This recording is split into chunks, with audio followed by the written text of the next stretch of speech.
Okay, तो last meeting में हम डायगोनल मैट्रिक्स डिस्कस कर रहे थे। डायगोनल मैट्रिक्स एक ऐसा स्क्वायर मैट्रिक्स होता है जिसके तमाम ऑफ डायगोनल एंट्रीज जीरो हों।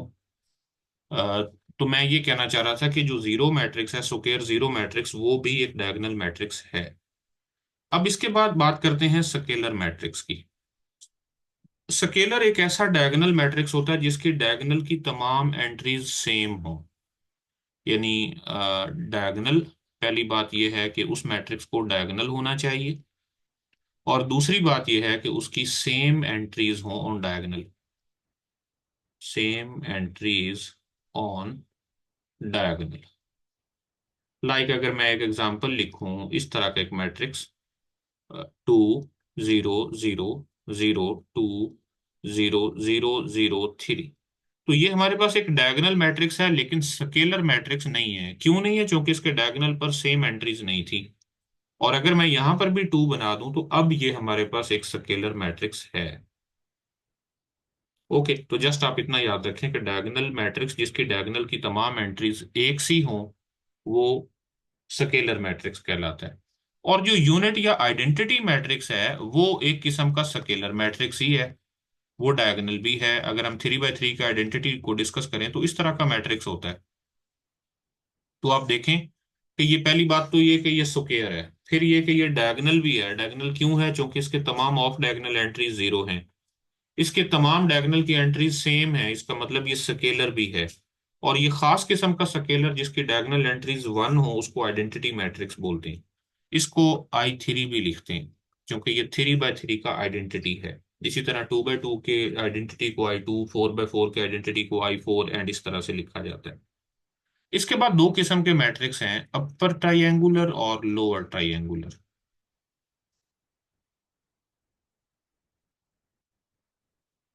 अपर ट्रायंगुलर जैसा कि नाम से ही लग रहा है, एक ऐसा स्क्वायर मैट्रिक्स जिसके डायगोनल से ऊपर वाले और डायगोनल वाले नॉन जीरो हों, बाकी सारे जीरो हों। चलें यूं देखिए।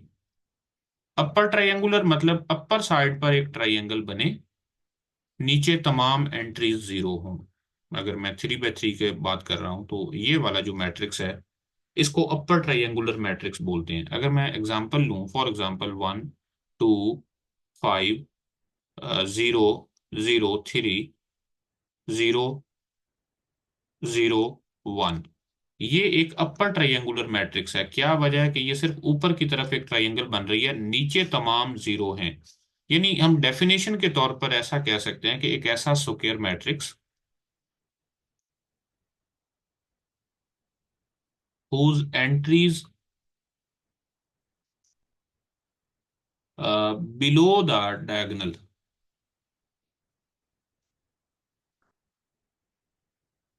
are zero. यानी जिसके डायगोनल से नीचे वाली तमाम एंट्रीज जीरो हों, उसको अपर ट्रायंगुलर मैट्रिक्स बोलते हैं।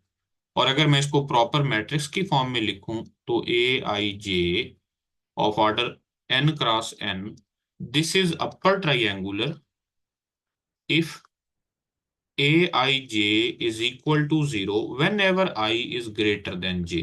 I is greater than J का मतलब ये है कि जब I ग्रेटर देन J होगा तो वो तमाम एंट्रीज डायगोनल से नीचे वाली होंगी। जैसे आप इस एंट्री को देखें, ये कौन सी एंट्री है? This is A21। यानी I पहले वाला, J दूसरे वाला, तो 2 बड़ा है ना 1 से, तो I is greater than J। इसी तरह ये कौन सी एंट्री है? This is A31। ये कौन सी एंट्री है? A32। तो ये वही तमाम एंट्रीज हैं जिनमें I ग्रेटर देन J होता है। तो वो तमाम एंट्रीज अगर जीरो हों तो ऐसे मैट्रिक्स को अपर ट्रायंगुलर मैट्रिक्स बोलते हैं। इसके बाद बात करते हैं लोअर ट्रायंगुलर की। तो इसी का उलट हो जाएगा, यानी अगर डायगोनल से ऊपर वाली तमाम एंट्रीज जीरो हों तो ऐसे मैट्रिक्स को लोअर ट्रायंगुलर मैट्रिक्स कहेंगे। So A=AIJ, this is n×n, this is lower triangular if AIJ is equal to zero for all I less than J। यानी डायगोनल से ऊपर वाली तमाम एंट्रीज जीरो होनी चाहिए। अच्छा, ट्रांसपोज कैसे लिया जाता है? ट्रांसपोज के लिए ये करते हैं कि रो को कॉलम बना देते हैं। यानी तमाम मैट्रिक्स में, फॉर एग्जांपल ये मैट्रिक्स है A, that is equal to 1 2 0 3 5 6 0 0 9। तो इसका जो ट्रांसपोज होगा वो इक्वल होगा 1 2 0। फर्स्ट रो को फर्स्ट कॉलम बना दिया जाए, 3 5 6 एंड 0 0 9। तो इस तरह से ट्रांसपोज लिया जाता है। अगर किसी मैट्रिक्स का 2 बार ट्रांसपोज लिया जाए तो वो खुद आ जाता है, क्योंकि आप 2 मरतबा उसकी रोज को कॉलम में बदल रहे होते हैं। अच्छा, अब कुछ टाइप्स और भी हैं। सिमेट्रिक मैट्रिक्स क्या होता है? सिमेट्रिक एक ऐसा मैट्रिक्स है जिसका ट्रांसपोज एक उसके अपने इक्वल हो, और अगर ट्रांसपोज उसके नेगेटिव के इक्वल हो तो उसको हम बोलते हैं स्क्यू सिमेट्रिक। ओके। अच्छा, फिर कुछ और स्पेशल मैट्रिसेस हैं। एक है आइडेम्पोटेंट मैट्रिक्स। ये मैं आपकी बुक से ही पढ़ा रहा हूँ, इससे कहीं आगे पीछे नहीं जा रहा, तो आप जरूर एक मरतबा बुक से देखिएगा, और इसकी कुछ एग्जांपल्स भी दी गई होंगी, उनको भी देखिएगा। एक ऐसा मैट्रिक्स जिसका स्क्वायर उसके अपने इक्वल हो उसको आइडेम्पोटेंट मैट्रिक्स बोलते हैं। Nilpotent matrix. नीलपोटेंट एक ऐसा मैट्रिक्स होता है जिसकी कोई पावर 0 के इक्वल आ जाए। यानी मैट्रिक्स ए है, उसकी पावर 1 लें, फिर 2 लें, फिर 3 लें, एंड सो ऑन, कभी ना कभी किसी पॉजिटिव पावर के लिए अगर आंसर 0 आ जाए तो हम उसको बोलते हैं कि मैट्रिक्स निलपोटेंट मैट्रिक्स है। और अगर निलपोटेंट हो तो ये जो पी है इसको बोला जाता है निलपोटेंसी इंडेक्स। अच्छा, समटाइम्स ऐसा भी हो सकता है, इन्वोल्यूटरी मैट्रिक्स होता है एक। इन्वोल्यूटरी ऐसे मैट्रिक्स होते हैं जिनका स्क्वायर आइडेंटिटी के इक्वल हो। ओके। यानी अगर वो नॉन सिंगुलर हो तो एक ऐसा मैट्रिक्स जिसका इनवर्स अपने इक्वल हो, वो इन्वोल्यूटरी मैट्रिक्स होता है। या आप इसी तरह से याद रखें कि जिसका स्क्वायर आइडेंटिटी के इक्वल हो। फिर है पीरियोडिक। यानी वो अपना अपना आप को रिपीट करना शुरू कर दे।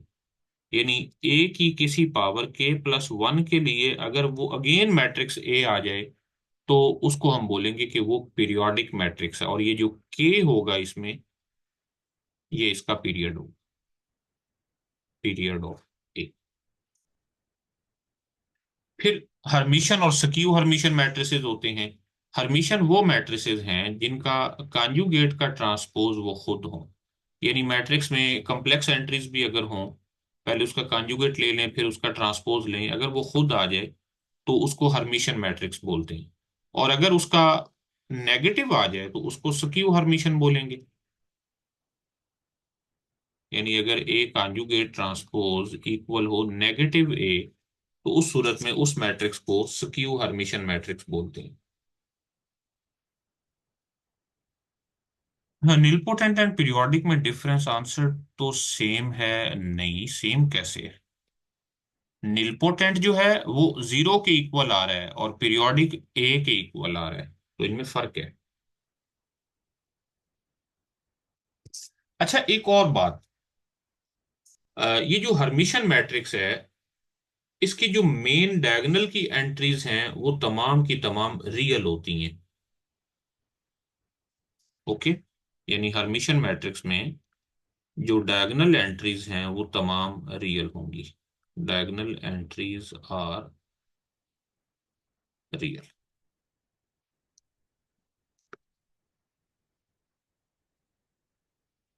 और जो स्क्यू सिमेट्रिक मैट्रिक्स है इसकी जो डायगोनल एंट्रीज हैं वो 0 होती हैं।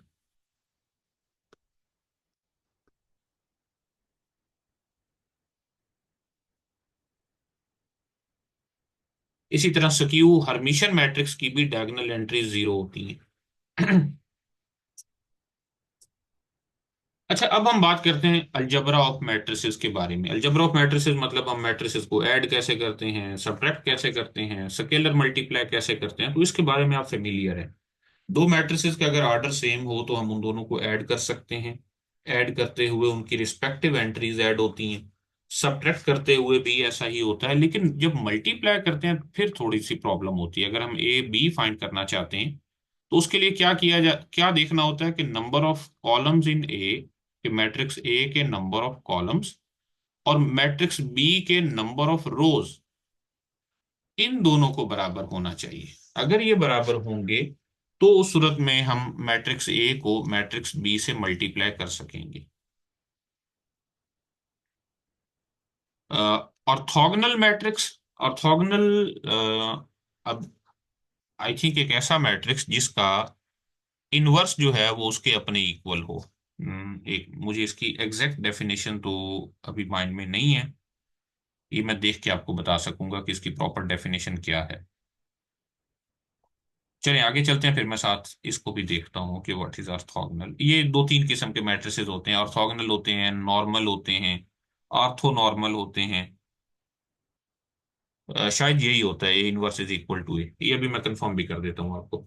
अच्छा, दो मैट्रिसेस मल्टीप्लाई की बात कर रहे हैं। मल्टीप्लाई तब होता है जब पहले में नंबर ऑफ कॉलम और दूसरे में नंबर ऑफ रोज बराबर हो। फॉर एग्जांपल, एक मैट्रिक्स ए है जिसका ऑर्डर है 5 क्रॉस 3, एक मैट्रिक्स बी है जिसका ऑर्डर है 3 क्रॉस 7।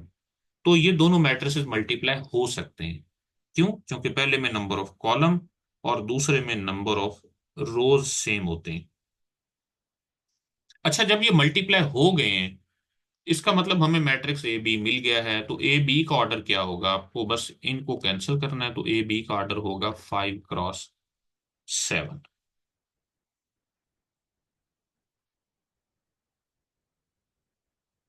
ओके, यानी उसमें पहले के नंबर ऑफ कॉलम दूसरे के नंबर ऑफ रोज को स्किप कर दें, तो जो मैट्रिक्स बचे यानी जो नंबर्स बचेंगे वो उसका ऑर्डर होंगे, ए बी का ऑर्डर होंगे।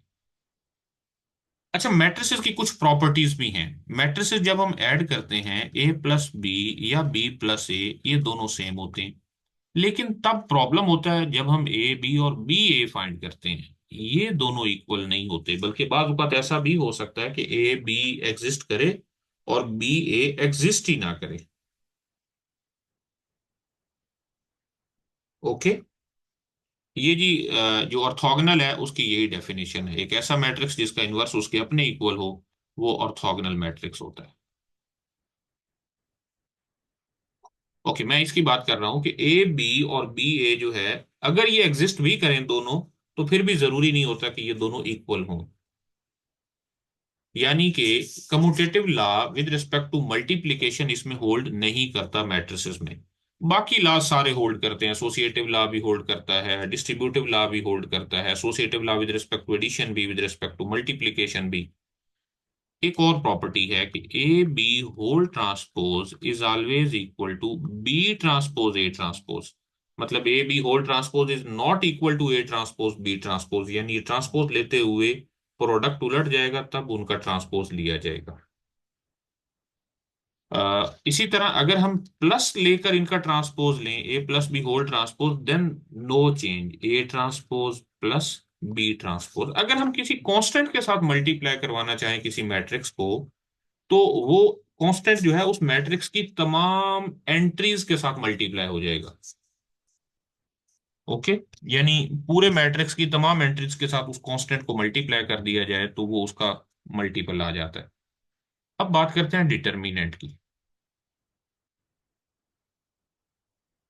डिटर्मिनेंट आपको इवेलुएट करना आना चाहिए 2 बाय 2 और 3 बाय 3 का। बस ये अगर आपको आता है तो मतलब ओके है, फिर आप पेपर के पॉइंट ऑफ व्यू से इसे कर सकते हैं। फॉर एग्जांपल, ये एक मैट्रिक्स है 1 2 3 4, आप इसका डिटर्मिनेंट चाहते हैं तो क्या करें, डायगोनल एंट्रीज को पहले मल्टीप्लाई करें 1 और 4 को, फिर माइनस लगाएं और दोनों बाकियों को मल्टीप्लाई करें 2 into 3। So that will be 4 - 6 which is equal to -2। और अगर ये 3 बाय 3 का होता, 1 2 3 5 7 9 0 9 8, तो हम इसे किसी भी रो या किसी भी कॉलम से एक्सपेंड कर सकते हैं। लेकिन कोशिश करें उस रो या उस कॉलम से एक्सपेंड करें जिसमें नंबर ऑफ जीरो ज्यादा से ज्यादा हो। जैसे अब देखें यहाँ पर, थर्ड रो भी बेहतर है और थर्ड कॉलम भी बेहतर है, क्योंकि इन दोनों में एक एक जीरो मौजूद है और किसी में भी जीरो नहीं है। हम पहले कॉलम से एक्सपेंड करते हैं। जब पहले कॉलम से एक्सपेंड करेंगे तो 1 लेंगे, उसको छोड़ देंगे फर्स्ट रो फर्स्ट कॉलम को। बाकी क्या रह जाएगा, यानी फर्स्ट रो फर्स्ट कॉलम हम स्किप कर रहे हैं, बाकी मौजूद है। मतलब यहां पर होगा 7 9 9 8। अच्छा, अब हम इस 5 को लेते हैं। लेकिन प्रॉब्लम तब होता है इस 5 के साथ प्लस का सिंबल लगाएं या माइनस का सिंबल लगाएं। तो बाज औकात हम ये ऐसा करना शुरू कर देते हैं कि काउंट करना शुरू कर देते हैं, plus minus plus minus plus minus. ऐसा नहीं करना, इस तरह गलती हो सकती है। तो ये जो 5 है इसके साथ सिंबल कौन सा लगाना है, इसको अभी देखते हैं। फाइव की जो पोजीशन है पहले उसको आइडेंटिफाई करें कि ये किस पोजीशन पर है। इसकी पोजीशन है 2 1, सेकंड रो फर्स्ट कॉलम। तो 2 1, 2 + 1 जो कि 3 है, और ये एक ऑड नंबर है। तो चूंकि ये ऑड है, अगर ऑड नंबर आए तो नेगेटिव लगाएंगे, यानी सिंबल बदल देंगे। तो प्लस का 5 है तो हमने यहाँ -5 लगाया। और इसी तरह सेकंड रो और फर्स्ट कॉलम को स्किप करेंगे। ये सेकंड रो फर्स्ट कॉलम को स्किप करेंगे तो यहाँ होगा 2 3 9 8। और लास्ट में फिर एंड पे 0 बच गया, तो 0 तो मल्टीप्लाई होकर 0 देने वाला है। यही वजह है कि हमने फर्स्ट कॉलम को चूज किया। अब इसको सॉल्व किया जा सकता है। मैं फिर बता दूं कि मैंने ये वाले जो सिंबल प्लस या माइनस का डिसाइड किया है, ये उस सूरत में है कि आप उसकी पोजीशन देखें कि वो किस पोजीशन पर है। पोजीशन अगर ऑड है, पोजीशन तब मिलेगी जब रो और कॉलम नंबर को ऐड करेंगे। पोजीशन ऑड है तो सिंबल बदल दें, और अगर पोजीशन इवन है तो सिंबल चेंज ना करें। इस तरह से 3 × 3 वाले मैट्रिक्स का डिटरमिनेंट फाइंड किया जाता है। एडजॉइंट निकालने की कोई शॉर्ट ट्रिक? जी बिल्कुल बताता हूँ, 1 मिनट। कोई ऐसा भी शायद मैट्रिक्स है जिसके मेन डायगोनल कम्प्लेक्स होता है, वो कौन सा होता है, प्लीज बताएं। मेन डायगोनल पर कम्प्लेक्स एंट्रीज किसी भी मैट्रिक्स में ली जा सकती हैं, लेकिन उसका कुछ स्पेशल नाम नहीं है। 3 × 3 मैट्रिक्स का एडजॉइंट निकालने का कोई शॉर्ट ट्रिक? 1 मिनट जी। एचेलॉन फॉर्म के बारे में भी थोड़ा बताइएगा। जी बिल्कुल बताता हूँ, आगे चल के वो है। अच्छा, डिटर्मिनेंट में ना दो टर्म्स और भी यूज होती हैं, एक है माइनर और एक है कोफैक्टर। माइनर क्या है? लाइक अगर हम मैट्रिक्स ले लेते हैं, for example matrix A = 1 2 3 9 7 5 4 3 and 2। तो यहां से इसके हर एलिमेंट के लिए एक माइनर मिलता है। फॉर एग्जांपल मैं यहाँ पर M23 बनाता हूँ। M23 मतलब ये है कि उसकी जो 2/3 एंट्री है उसके लिए हम एक माइनर बनाने जा रहे हैं। तो ऐसा करें कि सेकंड रो और थर्ड कॉलम को स्किप करें, और यहां पर एक डिटर्मिनेंट लें। 1 2 4 3, that will be 3 - 8 which is equal to -5।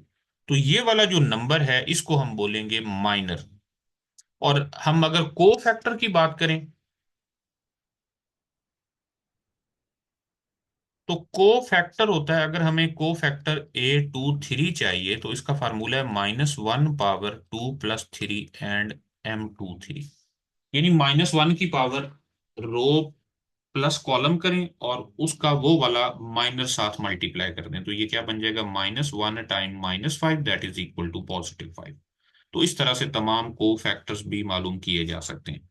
अच्छा, अब बात कर रहे थे हम एडजॉइंट की। तो एडजॉइंट ऑफ ए फाइंड करने का फार्मूला यही है कि adjoint of A that is equal to, आप उसके तमाम 9 को फैक्टर्स मालूम करें। A11, A12, A13, A21, A22, A23, A31, A32, A33, और फिर उसका ट्रांसपोज भी लें। तो ये वाला जो मैट्रिक्स है ये हमें एडजॉइंट मिलता है। इसका इसके अलावा कोई शॉर्ट ट्रिक नहीं है। या फिर ये है कि आप पहले इनवर्स मालूम कर लें और उसको उसके डिटर्मिनेंट से मल्टीप्लाई कर दें, तब भी एडजॉइंट मिल सकता है। इनवर्स का फार्मूला क्या होगा? यानी अगर हमें किसी मैट्रिक्स का इनवर्स फाइंड करना हो, तो मैट्रिक्स ए इनवर्स इक्वल होता है adjoint of A divided by determinant of A. और ये उसी सूरत में पॉसिबल होगा जब डिटर्मिनेंट ऑफ ए 0 नहीं होगा।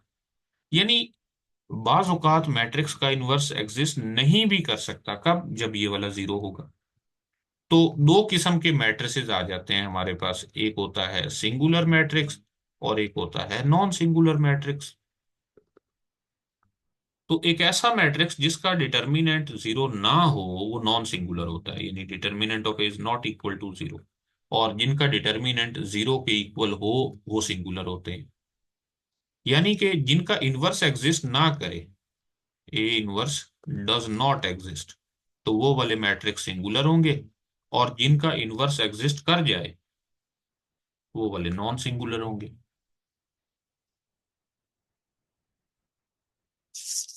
तो इन शॉर्ट तरीका यही है कि आप जस्ट उसका डिटर्मिनेंट इवेलुएट करके चेक कर लें। अच्छा, अब इनवर्स की भी कुछ प्रॉपर्टीज हैं। अगर दो मैट्रिसेस हो, फॉर एग्जांपल हमारे पास एक मैट्रिक्स ए और एक मैट्रिक्स बी हो, आप उनको मल्टीप्लाई करें ए बी और फिर उनका इनवर्स फाइंड करें, अगर वो एग्जिस्ट करता होगा तो ये इक्वल होगा बी इनवर्स ए इनवर्स, यानी उलट है, जैसे ट्रांसपोज उलट ओपन हुआ था उसी तरह से इसको भी उल्टा देंगे। पहले बी और ए को मल्टीप्लाई करेंगे और उसके बाद हम उसका इनवर्स लेंगे। अच्छा, अब एडजॉइंट, कुछ स्पेशल मैट्रिसेस के एडजॉइंट फाइंड करने के तो डायरेक्ट कुछ फार्मूले हैं, कुछ ट्रिक्स हैं। लाइक अगर हमारे पास एक डायगोनल मैट्रिक्स हो और उसका हम एडजॉइंट फाइंड करना चाहें, एडजॉइंट ऑफ डायगोनल मैट्रिक्स, ये फाइंड किया जा सकता है। देखिए कैसे, फॉर एग्जांपल हमारे पास एक मैट्रिक्स है जो कि डायगोनल भी है, उसकी डायगोनल की एंट्रीज हैं A11, A22 एंड A33। तो ये एक डायगोनल मैट्रिक्स है जिसके सिर्फ डायगोनल पर एंट्रीज हैं, बाकी सारे जीरो हैं। तो इसका जो एडजॉइंट है वो बड़ा आसानी से फाइंड किया जा सकता है। इसके लिए फार्मूला है हमारे पास। कैसे? डायगोनल मैट्रिक्स का एडजॉइंट भी एक डायगोनल मैट्रिक्स होगा, पहली बात। और उसके डायगोनल पर जो एंट्रीज हैं वो, अगर ये इस पोजीशन पर हम जाना चाहते हैं तो इसको छोड़ दें, बाकी दोनों को मल्टीप्लाई कर लें। सो A22 A33। इसी तरह इस पोजीशन पर A22 को छोड़ दें, बाकी दोनों मल्टीप्लाई कर लें, A11 A33। और इस पोजीशन पर अगर आपने लिखना है तो इसकी जगह भी ये छोड़ दें, A11 A22 को मल्टीप्लाई कर लें, बाकी तमाम एंट्रीज जीरो होंगी।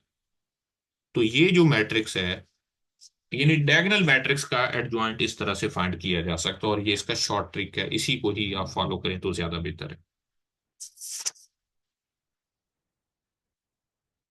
ओके जी, मैं इस मीटिंग को यहीं पर एंड कर रहा हूँ। अभी कुछ चीजें रह गई हैं, जैसे डिटर्मिनेंट की प्रॉपर्टीज हैं और एचिलॉन फॉर्म और रिड्यूस्ड एचिलॉन फॉर्म है। तो आप थोड़ा सा ये कीजिएगा कि एक बार बुक से पढ़ के ना इनको देखिएगा कि ये क्या होती हैं। अ, इनको मैं नेक्स्ट लेक्चर में इंशाल्लाह डिटेल से आपके साथ डिस्कस कर लूंगा। ओके जी, आपका कोई इससे रिलेटेड क्वेश्चन है अभी तक, जो चीजें हमने डिस्कस की हैं, तो आप मुझसे पूछ सकते हैं।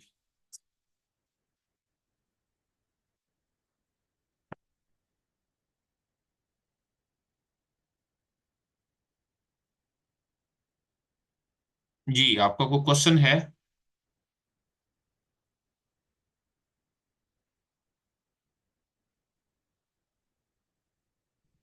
Clear sir, okay. जी जैनुल आबिदीन, आपने कहा था कि एचिलॉन और रिड्यूस्ड एचिलॉन के बारे में बताइएगा। जी मैं जरूर नेक्स्ट मीटिंग में इंशाल्लाह इसको डिस्कस करूंगा। अभी भी कर सकता था लेकिन हमारी मीटिंग बहुत ज्यादा हो गई है पहले ही। चले, ठीक है, मैं मीटिंग एंड कर रहा हूं। अब आपने जो काम करना है वो ये करना है कि इसके ये तमाम बुक की थ्योरी को पढ़ना है। अब एक्सरसाइजेज सॉल्व करना हमारा पर्पस नहीं है। एक तो आपने थ्योरी को पढ़ना है, और दूसरा चैप्टर नंबर 1 की जो क्विक रिव्यू है, at the end review exercise है, उसके एमसीक्यूज को आपने लाजमी एक मरतबा टैकल करना है, और चैप्टर नंबर 2 के एमसीक्यूज को भी देखना है। और कल हमारी मीटिंग में हम ये चैप्टर 2 भी कंप्लीट करेंगे इंशाल्लाह, और चैप्टर नंबर 3 जो कि वेक्टर से मुतालिक है उसको भी करेंगे। प्लानर आपके साथ शेयर करने का असल मकसद यही है कि आप पहले उन तमाम चीज़ों को एक बार गो थ्रू हो जाएं, यानी सारा एक मरतबा देख लें, और फिर आप मीटिंग में आएं और अपने क्वेश्चंस के साथ आएं तो वो और ज़्यादा अच्छा होगा। अच्छा, ये कुछ पूछ रहे हैं कि सर अगर हम डायगोनल पे, एक मिनट जी, अगर हम डायगोनल मैट्रिक्स के सारी एंट्रीज अगर जीरो कर दें तो नल मैट्रिक्स हो जाता है, डायगोनल कैसे होगा? जी मैं ये पहले नवीद बलोच अब डिस्कस कर चुका हूं कि डायगोनल मैट्रिक्स वो मैट्रिक्स होता है जिसकी ऑफ डायगोनल एंट्री जीरो हो। मैं बड़े यकीन से कह रहा हूँ कि बुक में जो डेफिनेशन लिखी हुई है वो गलत है। उसमें वो ये भी कह रहे हैं कि जी ऑफ डायगोनल एंट्रीज के अलावा डायगोनल पर भी एक नॉन जीरो होना चाहिए। तो मेरा क्लेम यह है कि डायगोनल पर अगर सारे जीरो भी हो जाएं फिर भी वो एक डायगोनल मैट्रिक्स होता है। तो null matrix, square null matrix जो है वो भी एक डायगोनल मैट्रिक्स है। ओके, आइडेंटिटी मैट्रिक्स का पीरियड क्या होगा? अच्छा, पीरियड के लिए क्या जरूरी है भला? हम ये कहते हैं कि किसी मैट्रिक्स की पावर k+1 अगर वो खुद आ जाए तो ये जो k है ये उसका पीरियड कहलाता है। अब ये जो आइडेंटिटी है, आइडेंटिटी की पावर अगर हम वन लें तो ultimately that should be identity, ये तो हर मैट्रिक्स के लिए होता है, लेकिन अगर हम आइडेंटिटी की पावर वन प्लस वन लें, that will be again identity. तो इसका मतलब ये हुआ कि उसका पीरियड वन है, तो स्मॉलेस्ट पॉजिटिव नंबर देखना होता है। वैसे अगर हम आइडेंटिटी की पावर टू प्लस वन लें तब भी वो आइडेंटिटी मिलेगा, लेकिन ये जो वन है it will be called period. Okay, and this is non interesting. Diagonal matrix के at least one leading element non zero हो ना सर? नहीं मजहर अली, मैं यही बात कहना चाह रहा हूँ, आल्दो बुक में यही लिखा हुआ है, लेकिन अगर आप गूगल करें या किसी और हायर बुक में देखें या लीनियर अलजेब्रा की किसी भी बुक में देख लें तो आपको मालूम हो जाएगा कि डायगोनल मैट्रिक्स की डेफिनेशन क्या होती है। उसमें पता नहीं, मुझे नहीं, ये नहीं समझ आती कि इन्होंने इस बुक में ये क्यों लिख रखा है कि डायगोनल पर एक नॉन नॉन जीरो होना चाहिए। ऐसा जरूरी नहीं है, डायगोनल वाले सारे जीरो हो जाएं फिर भी कोई मसला नहीं है, फिर भी वो डायगोनल मैट्रिक्स होता है। जरा इसको आप सर्च कीजिएगा गूगल पर। ओके जी, तो मीटिंग यही एंड होती है, कल मिलते हैं इंशाल्लाह। अल्लाह हाफिज।